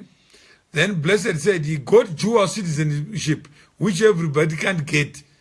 Now I'm being accused of getting dual citizenship as if it's money. I would rather get cash in the bank than having a long walk towards dual citizenship. Dual citizenship is a provision in the Constitution. I went to court. I didn't get it. I went to court for the court to pronounce an opinion on that. And that's... It is on the Constitution that can have a dual citizenship. That's right. It's in the Constitution. I went to court. And I won the case on the basis of what the law says, not on the basis of what I want. Blessed said, why should you be like Changirai? I think you can ask Fortunes. He wants me to be like Changirai. And the whole country to be a carbon copy. Why can't we have a country of robots? Then call the robot Changirai. Do you hope to become a leader of Zimbabwe? Hope to become... What does it mean? Imagine I lead you where I don't know. I just said... And what is a leader? What is a leader? We need a topic on that. I have to be in politics to be a leader. We need to talk to Fortunes. Because Fortunes is of the belief that a leader is Changirai. A leader is Mugabe. Yeah, those are the leaders. Then if Blessed says he's just a concerned citizen. Thank you for being in my corner. Then Taz Boo, welcome. Simba Mujuru saying I didn't ask them to go to war is a very naive statement. Simba, you one day reflect on it. She never... Simba is choosing what to focus on. I said an entire statement. So if he chooses to focus on just one part of the statement without putting it all into one, that's his choice. But you have no obligation. Yeah, I think it becomes his own, not mine. I think Simba, you would agree that Savannah has no obligation to speak about the choices other people make. She never, as a matter of fact, asked anyone to go to war. And if those people who went to go to war wanted to patent the right to give them intellectual property to fleece your hard-earned money in the name of going to what? To war. Of going to war. Then it's a naive approach to life. That's being naive. Because Simba, would you want to be part of a civilization where there's apartheid created? Those who went to the war become a class of their own. Those who didn't go to war become a class of their own. What's the difference between... They've gone to war, but I was maybe 2 years, 3 years old. Did I choose not to go to war? But Savannah, you have no need to explain yourself. Because it would be wrong for you to now associate with people who were geniuses yesterday. You want to eat today. We have a different war today. You want to be alive. You want to take care of your family. You want to take care of the things that are valued to you. And then someone says, let's go back to the address of war. Huh? Let's reimagine Zimbabwe. Is to pay with the rest of my life, with my dreams, with everybody's life, with everybody's wish and want to pay, to continue to pay for people saying that we went to war. This is what I refuse. I refuse for people to continue paying with their lives. Right now people are paying with their lives because they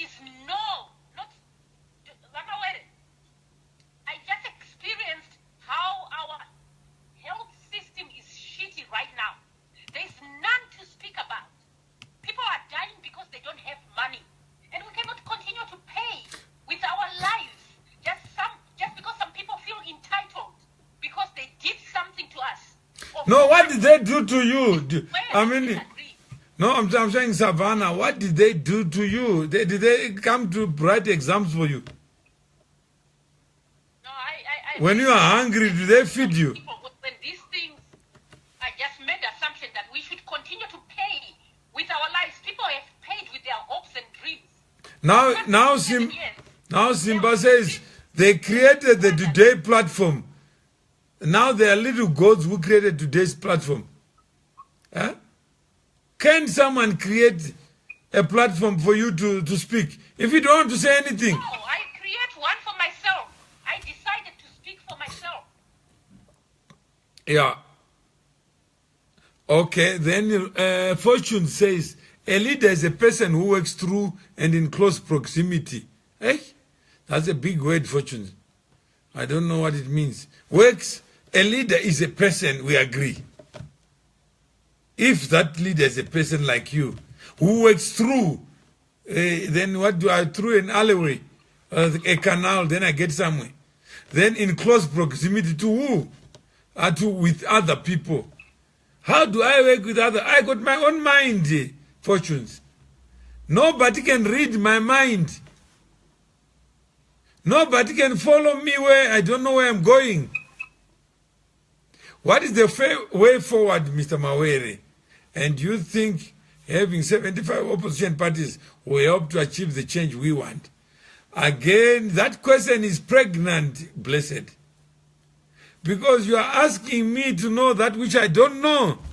All I'm saying is, blessed, let's have a conversation, we contest ideas, and agree that we all count.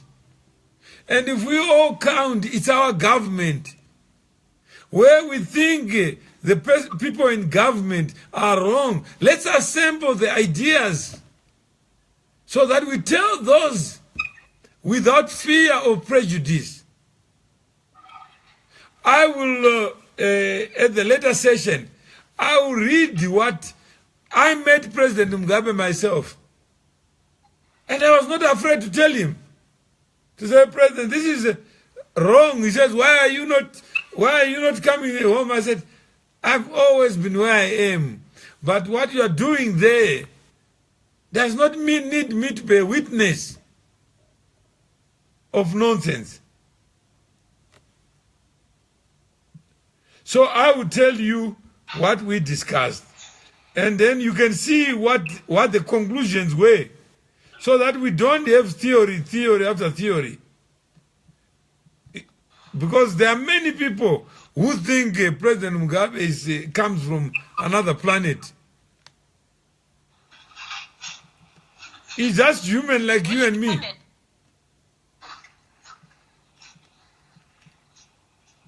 So I think let's try to democratize the person of the president. Then he says, what is the way forward? I don't know whether it's 100 opposition parties. I don't know why they are. I would rather have 75 different ideas of what imagining Zimbabwe. And ignite us to imagine, not to ignite us to hate somebody, or ignite us so that they can go to State House alone. I have no support for ZANU PF. I don't know who to support. I don't know the address of ZANU PF. I know what people can do.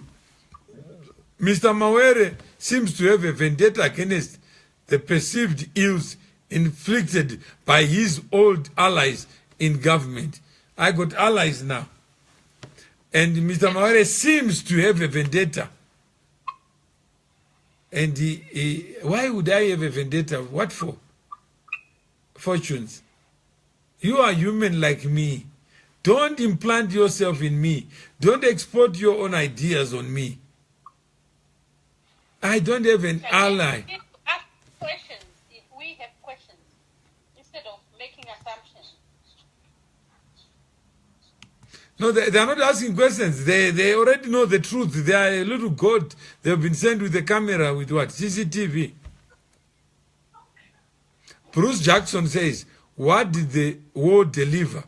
I don't know, but some people said it delivered freedom. Even Mandela, you know what Mandela says? I never went to prison to free people. I went because I believed in my cause. Nobody encouraged him to go to Robben Island. He made his own choices.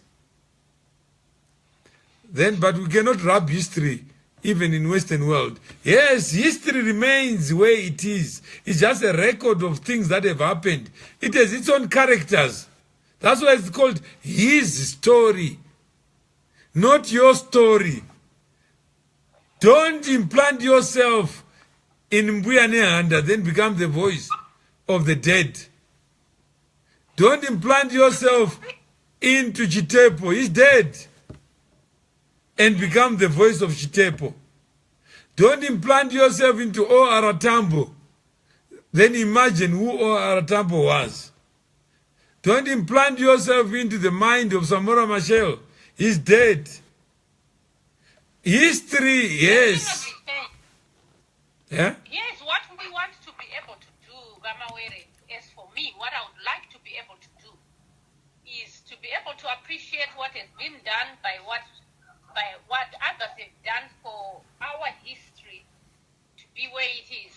But you cannot force me to do it. You cannot continuously beat me down. You cannot take my privileges so that I can understand that you did something for me.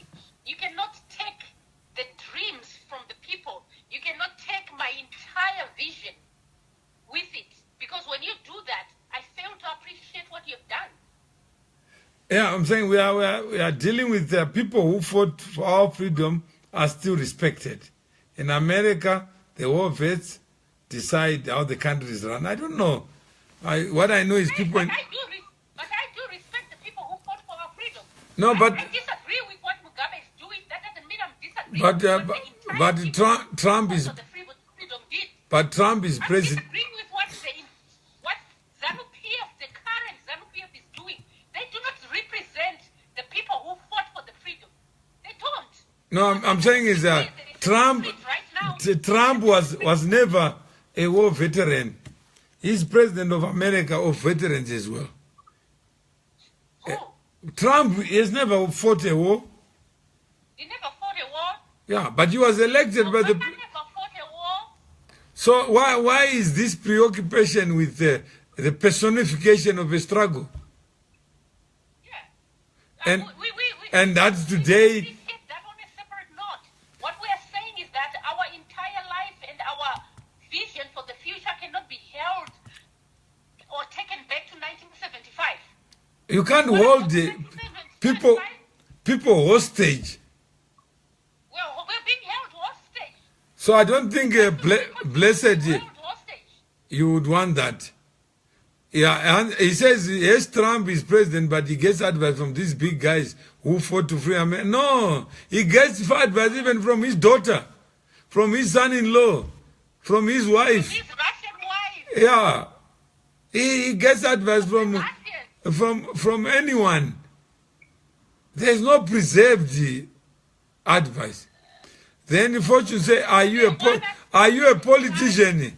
I'm now being asked, just for being on this platform, I'm now being asked, are you a politician? I'm tired of this.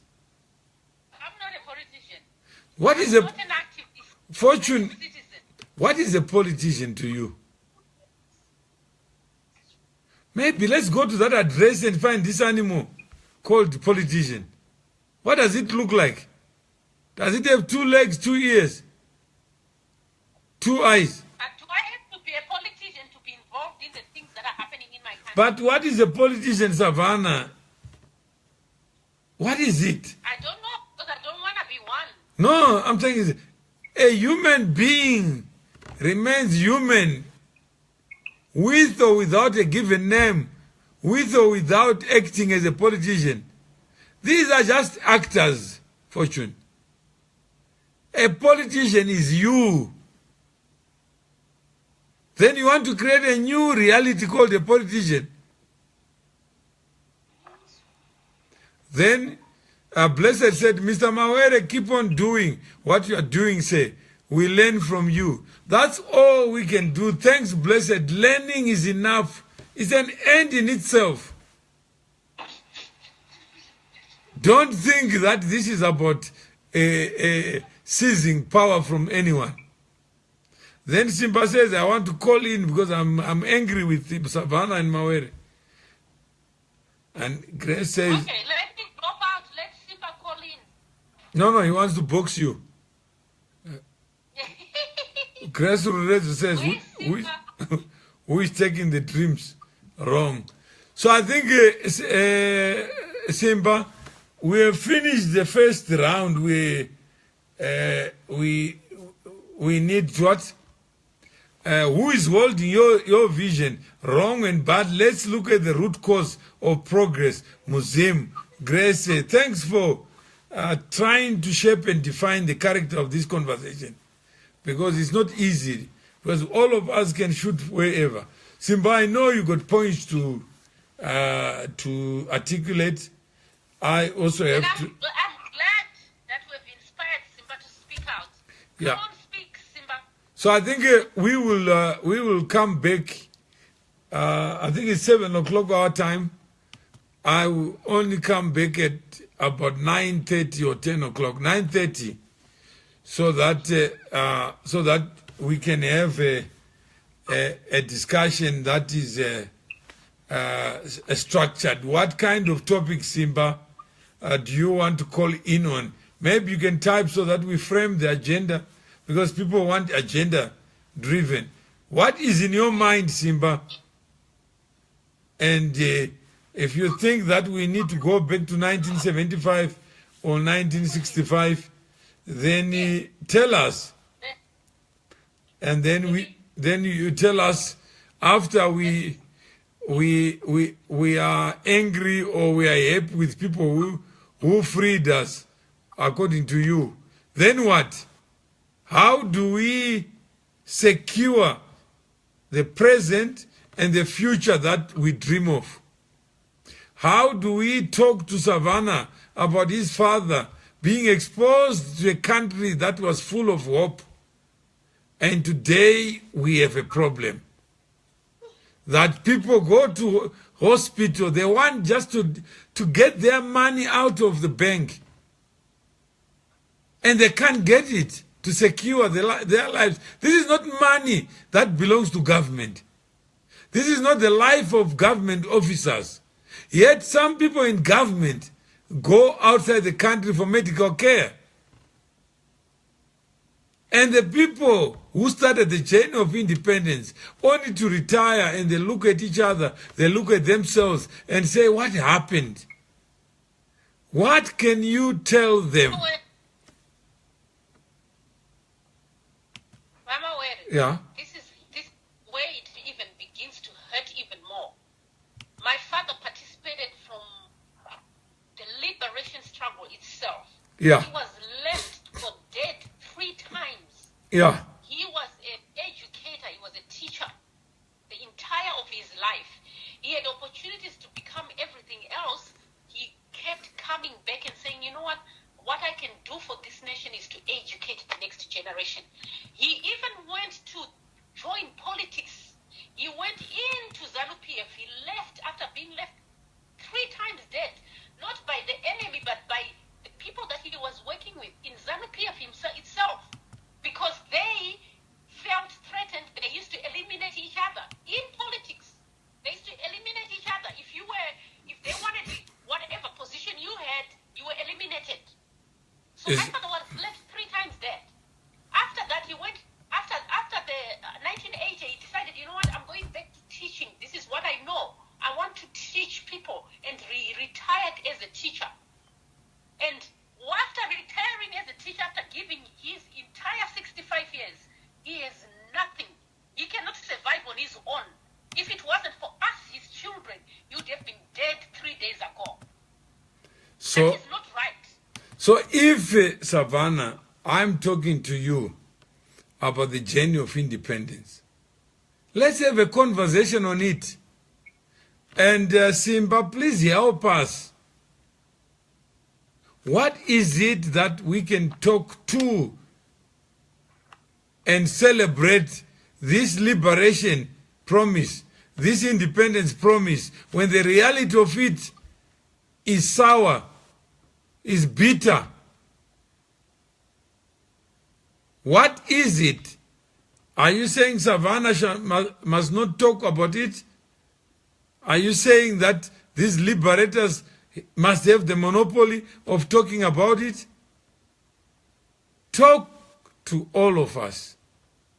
Simba can speak his mind and speak about what he knows and what he thinks and how he feels. I'm not here to stop him, but by the same token, I will speak about my experiences and I'll speak about what I think and what I feel. And no one can stop me. No one can be in my mind. So I think you have given a pointer. So we'll come back, Simba, also, and everybody else. Please be the change that you want to see. Don't expect the neighbor to be you. Don't expect any other human being to be you, to invade your mind, to speak for you, to tell you what the next step is. Because you are the voice that is missing. And you can create your own agenda. It's not a fight between me and you, Mama Were or Simba. This is a conversation that we need to have. Even if my opinion or Simba's opinion differ, that doesn't mean we are not going in the same direction. What we need to see is change. And if we want to see change, then yes, you're right. We have to be the change. So there is no change that comes from heaven. We are the change. So Simba, welcome your vigilance, your interest, your resilience in reminding us of the promise.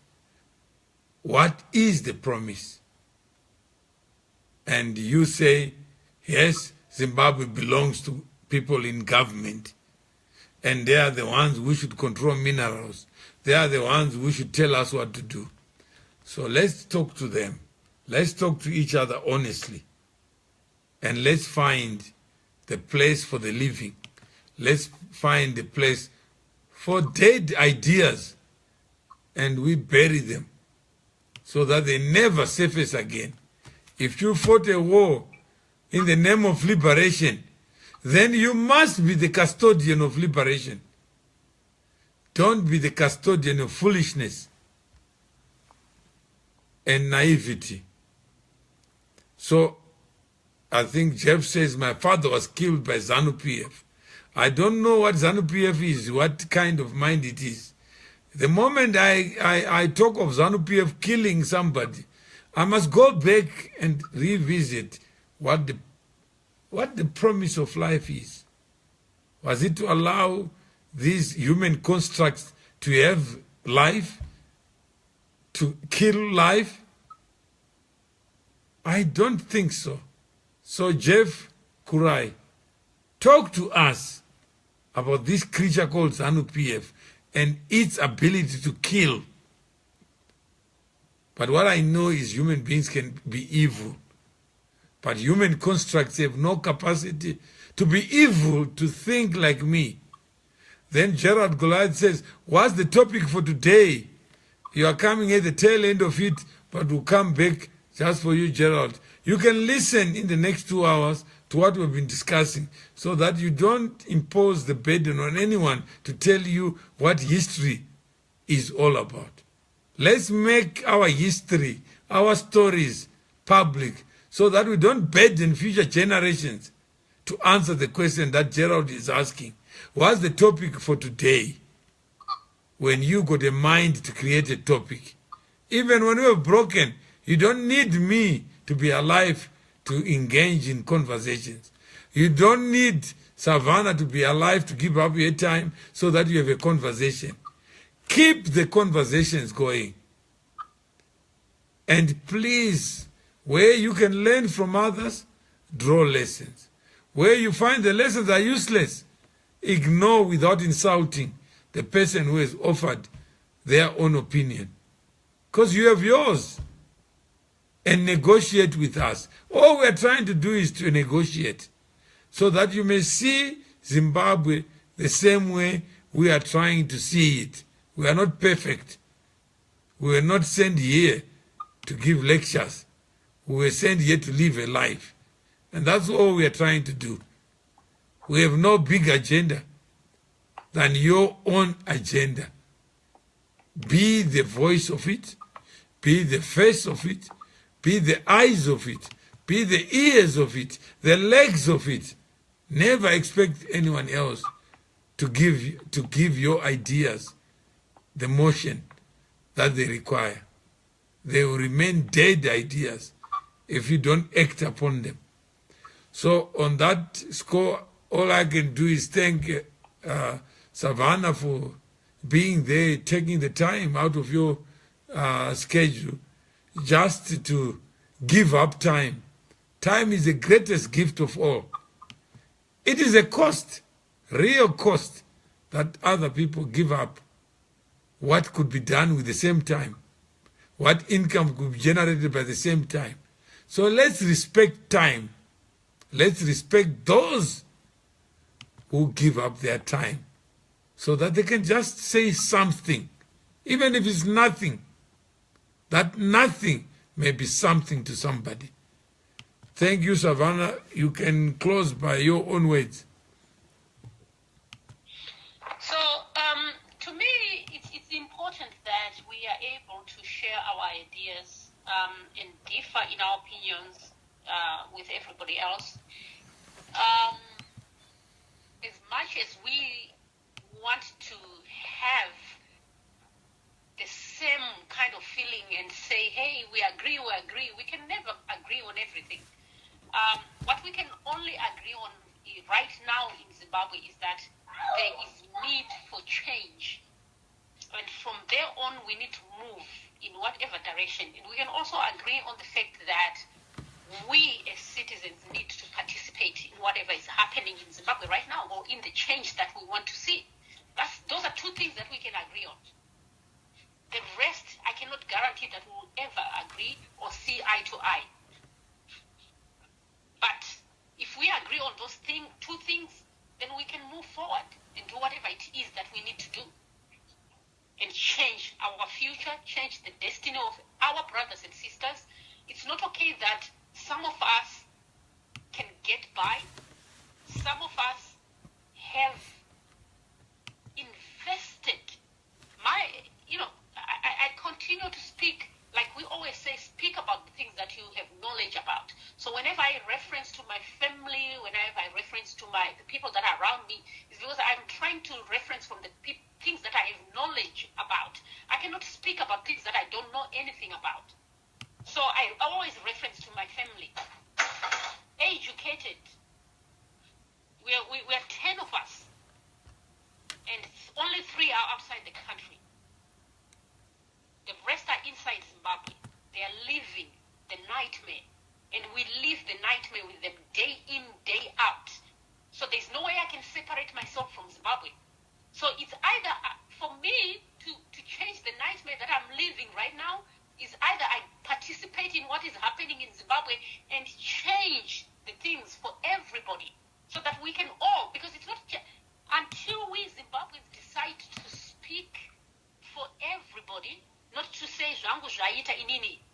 As long as my neighbor, the next person are not doing okay, we are not going to be all okay. Until we come to that line of thought, then we are not going to be okay in Zimbabwe. And thank you so much for everybody for allowing me to be here and having that same opportunity to speak my mind. Thank you. On that note, goodbye. We'll come back again. And the ideas have no address. Ideas have no eyes, have no ears. And the ideas only become ideas when they are expressed and acted upon. So do your part. And if we all do our parts, it means the sum of the parts will be history. Thank you.